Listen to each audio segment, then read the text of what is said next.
S'il y a bien une chose qui est rassurante, c'est que Lamine Yamal monte en puissance petit à petit. Mais je trouve ça pas normal qu'on dépende d'un gamin sous pubalgie, qu'on dépende d'un gamin qui n'est même pas à 100%. Qu'on dépende d'un gamin qui suit un programme et un entraînement particulier pour guérir de cette pubalgie. Ce soir, moi j'ai revu ça. Lamine Yamal vs l'Inter. Mais face à Bruges, c'était la même chose, sauf qu'il était beaucoup trop seul. Déjà qu'il avait fait une très grosse première mi-temps, c'est lui la passe clé sur le but de Ferran Torres. Il avait aussi envoyé un bijou à Ferran Torres qui malheureusement l'a mis à côté. On vous l'a dit les gars, quand il a le ballon, il se passe quelque chose. Et quand il met ce genre de but, comment ne pas penser à... En deuxième mi-temps, il les a perturbés et c'est lui qui crée la confusion dans la défense contre son camp. Mais le problème, c'est qu'il est bien trop seul. Déjà que son latéral n'est pas au niveau actuellement Koundé, qu'il est tout seul sur son côté. De l'autre côté, t'as Rashford et Baldé, qui sont deux joueurs très offensifs. Et à eux deux réunis, ils peuvent pas faire aussi peu de différence, c'est pas possible. Contrairement à Lamine qui fait tout seul sur son côté droit, eux, ils font pas grand-chose sur leur côté gauche. Et ce n'est pas normal. Quand tu regardes la dépendance qu'on a de Lamine, en fin de match, le plan de jeu, il était clair. Tiens, Lamine, prends le ballon, fais ta magie. Tiens, Lamine, sors-nous de cette galère. Mais les gars, c'est pas possible. Il y a 11 joueurs sur le terrain. En tout cas, j'espère que le retour de Rafinha va faire bouger les choses parce que franchement, c'est plus possible. Sinon, vous les gars, vous en pensez quoi? Ramenez-vous sur cette impatience en nu. Au final, tout le monde parle d'une seule chose, c'est qu'on encaisse trop de buts. De Jong, si vous encaissez 3 buts dans un match, il est très difficile de gagner. Nous ne pouvons pas encaisser autant de buts car cela rend le match difficile pour nous et nous oblige également à marquer beaucoup de buts. Nous devons donc identifier les points à améliorer. Fermine, on aurait pu gagner ce match, c'est un goût amer. Encaisser autant de buts, c'est la responsabilité de toute l'équipe. Et Flick qui ajoute, il ne s'agit pas seulement de défendre en défense, nous devons être vigilants lorsqu'il se crée des occasions en une ou deux touches de balle. Et Ferron qui rajoute, nos adversaires nous étudient aussi, ils savent comment nous jouons, ils savent d'où nous pouvons constituer une menace et ils mettent en place les outils pour nous contrer. J'ai l'impression qu'il y a comme une cassure, ça commence à en agacer certains, et le problème n'est pas la ligne haute, le problème est le piège du hors-jeu. Le piège du hors-jeu te rend beaucoup trop prévisible. Tout le monde sait que tu vas faire ça. Donc ils ont fait exprès de mettre un joueur rapide et ils ont envoyé le ballon dans le dos à chaque fois. Pour moi, jouer haut n'est pas un problème. On voit beaucoup d'autres équipes en Europe jouer avec le bloc haut. Mais le problème, c'est vraiment ce piège du hors-jeu. Chercher à s'aligner constamment. Le premier but que tu prends, par exemple, il est interdit. Et franchement, c'est un mélange de plein de choses. C'est pour ça que beaucoup ne sont pas d'accord. Il y en a qui trouvent qu'il y a trop de pertes de balles dans des zones bêtes. Il y en a d'autres qui pensent que c'est à cause du manque de pressing, et je pense que c'est le cas de Flick. Et d'autres qui trouvent que le piège du hors-jeu nous tue trop. Enfin bref, sinon vous les gars, vous en pensez quoi? Ramenez-vous sur sa patience en nuit. En fait, les gars, j'ai l'impression qu'on est dans une boucle qui finit pas. Voir constamment, match après match, tes failles exploitées par toute l'Europe, c'est fatigant. Rayo Vallecano, Paris Saint-Germain, Séville, Real et maintenant Bruges, les gars, c'est fatigant. Je veux bien, cette saison, on n'a pas eu plusieurs fois l'équipe type. Il y a beaucoup de joueurs qui se sont blessés, qui sont revenus de blessures, comme Fermin, Baldé, Yamal, Lewandowski, Olmo. Actuellement, tu joues sans Pedri, tu joues sans Rafinha, tu joues sans gardien. C'est vrai, mais c'est pas pour autant qu'on doit enchaîner les mauvais résultats. Ce soir, la victoire, tu pouvais l'avoir. Ce Bruges, tu le dominais. Mais malheureusement, systématiquement, le piège du hors-jeu, la ligne haute, tes adversaires te connaissent maintenant et ils exploitent ces failles-là. Et je me demande, Flick a besoin de combien d'avertissements pour changer ça? Pour lui, il est persuadé que son piège du hors-jeu, ce n'est pas un problème. T'encaisses très tôt dans le match parce que tes joueurs veulent s'aligner. Malheureusement, ce ne sont pas des robots et ils ne peuvent pas réussir ce piège à chaque fois. Et ben, tu manges le but derrière. T'égalises et tu manges une contre-attaque en quelques passes alors que de base tu avais le ballon, c'était un corner pour toi. Tu réégalises sur un exploit individuel de Lamine Yamal et tu prends encore une fois un but à cause de cet alignement.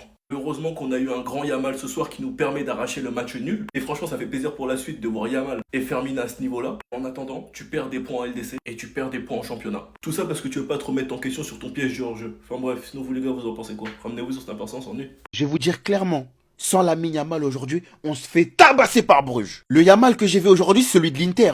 C'est celui de l'Inter l'année passée. Individuellement aujourd'hui, t'as pas un joueur comme Firmin, pas un joueur comme Yamal qui sont dans leur assiette. Mais Bruges, ils doivent en mettre 4-5. Yamal, c'est quoi ça? C'est ça contre des clubs italiens en fait que tu te réveilles? C'est contre des équipes italiennes que tu deviens Lionel Messi et Neymar? C'est quoi ce match de fou? C'est quoi ce match de fou? C'est ce que je lui demandais les gars. Percute, va effacer, dribble, élimine. C'est tout ce qu'il a fait. Et ça a marché. Le deuxième but du Barça, avec Firmin dans l'action, qu'est-ce qu'il est exceptionnel. Cette passe subtile de Firmin qui trouve parfaitement Lamine Yamal, qui vient slalomer et marquer. Vous connaissez la suite. Mais qu'est-ce que je suis frustré du match de Rashford. Parce que lorsque Lamine Yamal est bon, Rashford ne l'est pas. Quand Rashford est bon, Lamine ne l'est pas. On peut pas voir les deux bons sur un terrain. Le côté gauche complètement bridé, complètement naze. Il y a quelques bons trucs, hein. Mais c'est faible sur l'ensemble du match. Baldé, il essaie de dédoubler des fois, mais il se trouve pas. C'est pas fusionnel, il n'y a pas de vraie connexion. J'en attends plus sur son couloir gauche. On l'a fait venir pour ça, pour des matchs comme ça.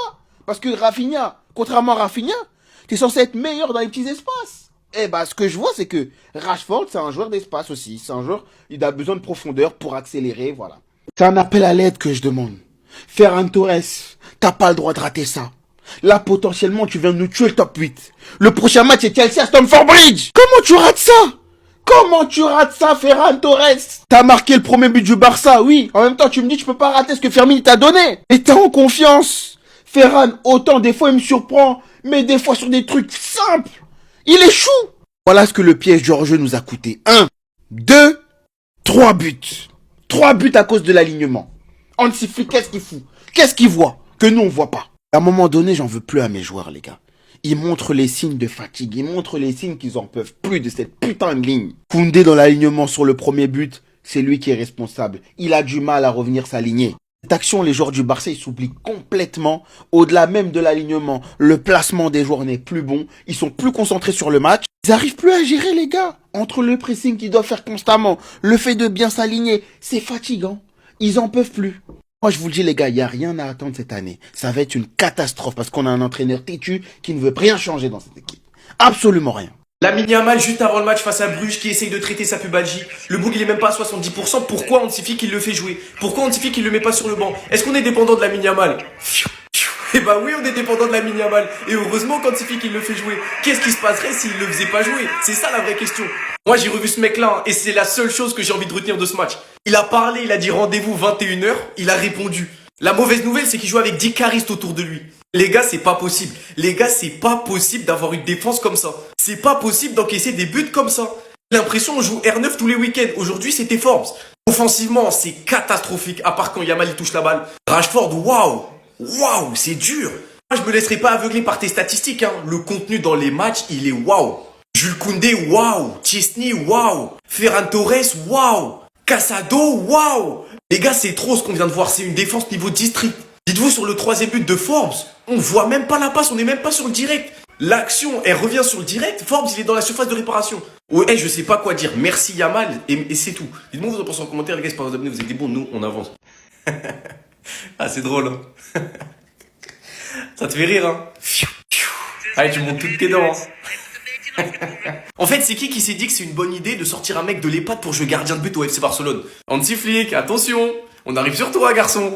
Nous devons mieux défendre dans les 30 derniers mètres et rester fidèles à notre philosophie. Nous pouvons faire beaucoup mieux sans intensité. Il n'y a rien à faire en Champions League. Donc là, en gros, il vient clairement de nous dire que cette image-là, c'est pas la dernière fois qu'on la verra. Il vient clairement de nous dire qu'une défense comme ça, des buts comme ça, c'est pas la dernière fois qu'on en verra. Hansi Flick, s'il te plaît, mon frère, tu vois bien que c'est plus possible. Carlos Forbes, il s'est régalé. Carrément, Forbes, on lui a demandé, est-ce que tu pensais qu'il y avait penalty? En fait, tellement son match, il était sten, tellement il était dans le beau, il a joué la carte du mec fair play. Il a dit non, ce n'était pas un penalty, en fait. Mon pied a touché le sien, donc la décision était correcte. Il n'y avait pas penalty. En fait, la carte du mec humble, tellement la défense, elle était faible.